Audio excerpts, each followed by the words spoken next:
السلام علیکم ورحمۃ اللہ وبرکاتہ۔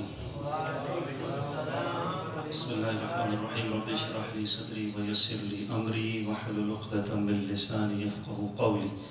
آج میرے بیان کے بھی دو حصے ہیں، ایک کلام رضا ہے اور وہ بھی بیان ہی سمجھیں۔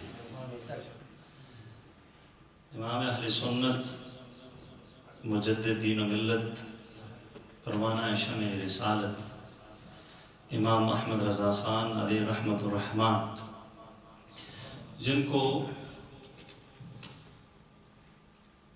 53 علوم پر مہارت تھی، ہم کو تو ایک بھی پورا نہیں آتا،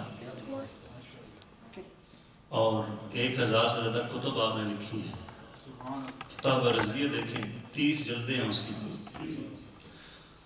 اور شاعری آپ نے کی ہے، لیکن شاعروں میں امام اہل سنت کی شاعری دیکھیں، بعض شاعر ہوتے ہیں وہ شوقیہ شاعری کرتے ہیں، ان کو شوق ہوتا ہے، بعض قدر ان کو آمد ہوتی ہے تو وہ لکھتے ہیں، ویسے وہ کوشش بھی کرتے رہیں تو وہ وقت برابر نہ ہو تو وہ شعر ان سے بنتا نہیں، خاص ٹائم ہوتا ہے آمد کا۔ امام اہل سنت نے اور میاں صاحب رحمۃ اللہ تعالیٰ علیہ نے، بلکہ صوفی شاعر نے بھی شاعری کی ہے، تو اس نے عقائد و اعمال کی اصلاح کے لیے شاعری کی ہے، صرف شوق ہی پورا نہیں کیا۔ اور امام اہل سنت نے جو کلام لکھا ہے، تو آج جو کلام ہے اس کی جو ردیف ہے وہ ایسی ہے کہ یہ کلام میں نے پہلی دفعہ پڑھ رہا ہوں، محفل میں دفعہ پڑھا تھا لیکن مسجد میں اس طرح یہاں بیٹھ کر اس نے 2 شعر پڑھ دے یہاں پر۔ اس کی ردیف ہے واہ واہ، اور یہ جو واہ واہ ہے نا، یہ پتہ لگا واہ واہ کیا کمال ہے، کہتے ہیں واہ واہ سبحان اللہ، کہتے ہیں بڑی اعلیٰ بات، لیکن بعض اوقات یہ واہ واہ استعمال ہوتا ہے کسی اور ٹون میں، لیکن وہ میں مقطع میں جا کے بتاؤں گا، تو تاکہ ہماری پتہ لگے کہ امام کا جو کلام ہے وہ کلاموں کا امام ہوتا ہے، اور اس میں عقیدہ بھی ہے، خوبصورتی بھی ہے۔ بڑے پیارے انداز میں امام اہل سنت نے یہاں پر یہ کلام لکھا ہے، اور اسی طرز میں ایک اور بھی ہے، اس کو میں انشاءاللہ کبھی پھر پڑھوں گا۔ وہ نبی اس طرح آج اظہر بھائی نے ہمارے قدمین شریف کی بات کی، وہیں اعلیٰ حضرت نے نبی صلی اللہ علیہ وسلم کی ایڑیاں مبارک، ایڑیاں آرز و شمس و قمر سے بھی ہیں انور ایڑیاں، عرش کی آنکھوں کے تارے ہیں وہ خوشتر ایڑیاں، ایک ہی ٹھوکر میں احد کا زلزلہ جاتا رہا، اللہ اکبر کتنا وقار رکھتی ہیں اللہ اکبر ایڑیاں، اے رضا طوفان محشر کے تلاطم سے نہ ڈر، شاد ہوں ہیں کشتی امت کو لنگر ایڑیاں۔ یہ کمال کلام ہے، وہ بھی انشاءاللہ اپنے کا بگائے گا۔ آج ایک واہ واہ کا مزہ لیں اور دعا فرمائے کہ اللہ رب امام اہل سنت کی قبر پر کروڑ رحمتوں کا نزول فرمائے۔ اور میری اپنی عادت بھی ہے کہ میں کوئی بڑی مجلس ہو تو مائک نہیں لیتا، کوشش کرتا ہوں کام لے جائے، لیکن کم بندے ہوں تو مجھ کو خود بھی، کیونکہ وہ آپ کے ہی بھائی ہیں مولانا حسن رضا خان، آپ کیا فرماتے ہیں، دل میں ہو یاد تیری گوشہ تنہائی ہو، پھر تو خلوت میں عجب انجمن آرائی ہو۔ تو یہاں پہ امام علیہ سنت کیا خوب بات کرتے ہیں، لیکن اس سے پہلے نبی صلی اللہ کی بارگاہ میں آپ درود السلام پڑھیں، صلی اللہ علیہ یا رسول اللہ وسلم علیہ یا حبیب اللہ۔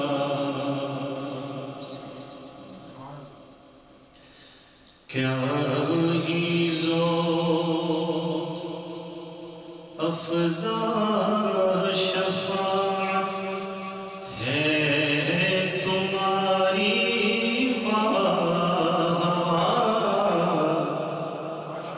قرض لیتی ہے گناہ پرہیزگاری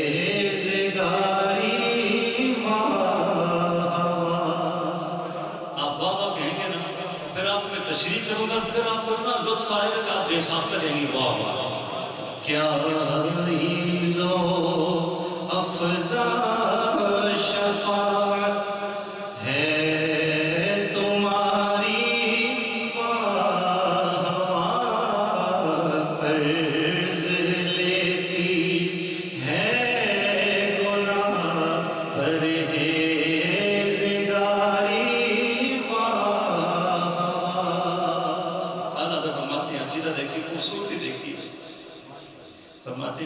قیامت کے دن میں جب نبی صلی اللہ علیہ وسلم شفاعت کریں گے نا، تو یہ گناہگاروں پر جب رحمت ہوگی، رحمت مصطفیٰ، تو جو نیک لوگ ہوں گے وہ کھڑے دیکھ رہے ہوں گے، اور وہ دیکھ رہے ہوں گے وہ معاملہ، جو گناہگار خوش ہو رہے ہوں گے، پھنسے ہوئے نکل رہے ہوں گے، گناہ در رہے ہوں گے، تو نیک لوگ کہیں گے تھوڑے سے گناہ ہمیں ادھار دے دو، تھوڑے سے گناہ ہمیں ادھار دے دو، تاکہ اس مزے میں تم ہو وہ مزہ ہمیں بھی مل جائے۔ یہ جو شفاعت کا مزہ تم لے رہے ہو، یہ تمہیں جو مزہ آ رہا ہے، تو تھوڑے سے گناہ تم ہمیں بھی دو، تاکہ یہ جو مزہ تمہیں مل رہا ہے ہمیں مل جائیں۔ قرض لیتی ہے گناہ پرہیزگاری بابا، کیا ہی ذوق افزا شفاعت ہے تمہاری، قرض لیتی ہے گناہ پرہیزگاری،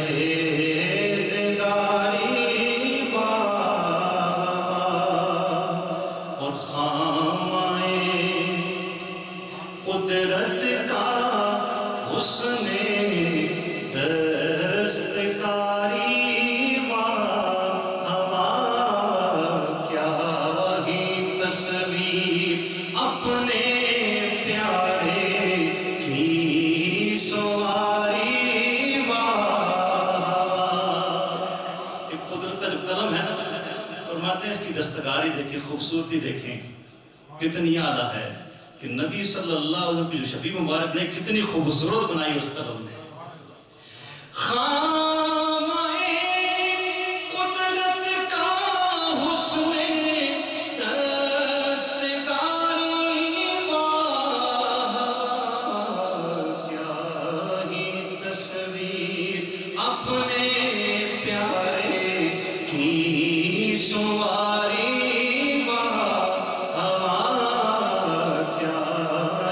تصویر اپنے پیارے کی سواری، اور اشک شب پر انتظار عفو امت میں بہے، میں فدا چاند اور یوں اختر شماری۔ بعض چیزیں محاورتاً استعمال ہوتی ہیں، ایک محاورہ استعمال ہوتا ہے نا، رات تارے گنتے گنتے گزر گئی، ہوتا ہے کہ نہیں ہوتا ہے؟ اس کا معنی یہ تو بندہ کھڑا ہوتا ہے گنتا ہے 1 2 3 4 5، اس کا مطلب یہ ہوتا ہے کہ ساری رات میں کچھ سوچتا رہا تو سوچ میں میری ساری رات گزر گئی۔ اسے کہتے ہیں کہ تارے گنتے گنتے رات کا بسر ہو جانا۔ اختر کہتے ہیں تارے کو، ستاروں کو، اختر شماری یعنی تاروں کو گننا۔ تو اعلیٰ فرماتے ہیں کہ آقا کریم رؤوف الرحیم صلی اللہ علیہ وسلم ساری رات امت کے غم میں اور امت پر رب کی رحمت کو چاہنے کے لیے ساری رات اس سوچ و بچار میں آپ کی گزر جاتی، اور آپ گریہ وزاری کرتے، آپ گریہ وزاری کرتے کہ عفو امت میں آپ کے جو آنسو مبارک وہ بہتے ہیں، اور ساری رات اس سوچ میں یہ نبی صلی اللہ علیہ وسلم بسر ہو جاتی کہ میری امت کا کیا ہوگا، میری امت کی بخشش کا کیا ہوگا، وہ گناہگار ہیں پر رب تو غفور رحیم ہے نا۔ پر اس فکر میں تو اعلیٰ فرماتے ہیں اشک شب پر انتظار عفو امت میں بہے، میں فدا چاند، نبی صلی اللہ علیہ وسلم چاند فرمایا، میں فدا اس چاند ہے، میں فدا چاند اور یوں اختر شماری، میں فدا چاند اور یوں اختر شماری۔ کلام سنیں اللہ، ایک پورا واقعہ طویل حدیث ہے، اور امام اہل سنت نے اس کو ایک شعر بند کر دیا، کتنے پیارے طور پر فرماتے ہیں کہ انگلیاں ہیں فیض پر ٹوٹے ہیں پیاسے جھوم کر، ندیاں پنجاب رحمت کی ہے جاری، صلح حدیبیہ ہے۔ آج کے کیوں جائے کسی پاس مدد مانگنے کے لیے؟ صحابہ کا عقیدہ کیا ہے؟ اب پانی نہ ہو، جتنی توحید صحابہ سمجھتے تھے ہم تو اتنی توحید نہیں سمجھتے، سچی بات ہے نا۔ تو سارے نماز استسقاء پڑھتے، یہی بات ہے نا، بارش ہو جائے پانی نہیں ہے، یا ہاتھوں کو بلند کر دیتے رب کی بارگاہ میں، رب بارش نازل فرما، پانی نہیں ہے۔ لیکن سارے صحابہ نے کہا کہ ان کے حوضوں میں کہاں جائیں؟ سارے صحابہ، صلح حدیبیہ کا وقت ہے اور سارے صحابہ نبی صلی اللہ علیہ وسلم بارگاہ میں پیش ہوتے ہیں، کہتے ہیں یا رسول اللہ صلی اللہ علیہ وسلم، پانی نہیں ہے، پینے کے لیے بھی نہیں ہے، وضو کے لیے بھی نہیں ہے، جانوروں کو پلانے کے لیے بھی نہیں ہے، پانی نہیں ہے۔ تو آقا کریم رؤوف الرحیم صلی اللہ علیہ وسلم حکم فرمایا کوشش کرو تھوڑا سا پانی کہیں سے مل جائے۔ تو بڑی کوشش کی تو ایک پیالے میں کچھ پانی مل گیا، وہ پیالہ لے آئے گئے، نبی صلی اللہ علیہ وسلم کی بارگاہ میں پیش کیا گیا، اور پھر آقا کریم رؤوف الرحیم صلی اللہ علیہ وسلم نے اس کو اپنے پاس لیا اور یہ اپنا ہاتھ مبارک اس میں رکھا۔ اب اعلیٰ کا شعر بھی سمجھ آئے گی نا، پوری روایت سمجھ آئے گی۔ جب رکھا تو ان 5 انگلیوں سے جس طرح چشمے سے پانی نکلتا ہے، پانی رواں دواں ہو گیا۔ حضرت جابر بن عبداللہ انصاری رضی اللہ عنہ سے اس کے راوی ہیں، تو آپ نے اس کو جب روایت کیا تو کسی نے پوچھا کہ کتنے تھے آپ؟ انہوں نے 2-4 بندے ہوں گے، پیالہ تھا۔ تو انہوں نے فرمایا کہ ہم 1400 تھے۔ کتنے تھے؟ اور انہوں نے پیا بھی، سٹور بھی کیا، جانوروں کو بھی بلایا۔ لیکن آگے صحابی کا عقیدہ دیکھیے، جابر بن عبداللہ انصاری رضی اللہ عنہ فرمایا اگر ہم 1 لاکھ بھی ہوتے تو وہ پورا ہو جاتا۔ بات آخر والی ہے، 1400 تھے، لیکن اگر کسی نے کہا تھا نا فیوچر میں آنا 1400 تھے نا، ہو گیا پورا، انہوں نے کہا اگر ہم 1 لاکھ بھی ہوتے تو وہ پورا ہو جاتا۔ تو اس لیے امام اہل سنت سے سوال کیا گیا، اس لیے میں نے کہا میرا بیان جو ہوتا ہے اس میں میں الحمدللہ دیتا ہوں۔ امام اہل سنت سے سوال ہوا کہ سب سے افضل پانی کون سا ہے؟ سب سے افضل، یہ عقیدے کی بات آتی کہ نہیں آتی؟ ہم کہتے تھے آب زمزم ہے، کوئی کہتا آب کوثر ہے، کوئی کہتا سلسبیل ہے۔ آئے ہائے، جس کی 2 بوند ہیں کوثر و سلسبیل، ہے وہ رحمت کا دریا ہمارا نبی۔ تو اعلیٰ نے فرمایا سب سے افضل پانی وہ پانی ہے جو گشتہ مبارکہ سے نکلا ہے۔ زمزم تو نکلا اسماعیل علیہ السلام کیری رگڑنے سے، یا پھر کہ جبرائیل علیہ السلام کے پر مارنے سے، کوئی 2 روایات ہیں، لیکن فرمایا سب سے افضل پانی وہ پانی ہے جو نبی صلی اللہ علیہ وسلم کو گشتہ مبارکہ سے نکلا ہے۔ تو اعلیٰ فرماتے ہیں کہ انگلیاں ہیں فیض پر، فیض ٹوٹے ہیں پیاسے جھوم کر۔ وہ تو کہتا ہے ایک پانی مجھے ملے، یہ والا پانی مل جائے، آب کوثر تو ملے گا، اسی کے تو خیر ملے گا، یہ والا پانی مل جائے۔ اور یاد رکھیے صحابہ کرام علیہم رضوان، یہ نہیں تھا کہ کوئی پیچھے بچ نہ جائے، تو اس لیے پہلے لپک رہے تھے کہ مجھے پہلے مل، جس طرح ہمارا ہوتی سوچنا کہ باقی بچے گا نہیں بچے گا، پہلے میں کھا لوں، پہلے میں پی لوں، پہلے مجھے مل جائے۔ صحابہ کا یہ عقیدہ حضرت نہیں ہوتا تھا، بلکہ صحابہ کو جو چاہنے والا ہے نا، وہ خود بھی، دادا صاحب نے خود روایت نقل کی ہے، کشف المجموع میرے پاس موجود ہے، فرماتے ہیں 8 فقیر ایک ساتھ سفر کر رہے تھے، اور 8 فقیر رستے میں بالکل پانی ختم ہو گیا، صرف ایک رہ گیا۔ اور ایک روایت میں آپ نے فرمایا کہ یہ واقعہ جو ہے کسی جنگ کا ہے، اور وہ 8 کے 8 ایک پیالہ ہے۔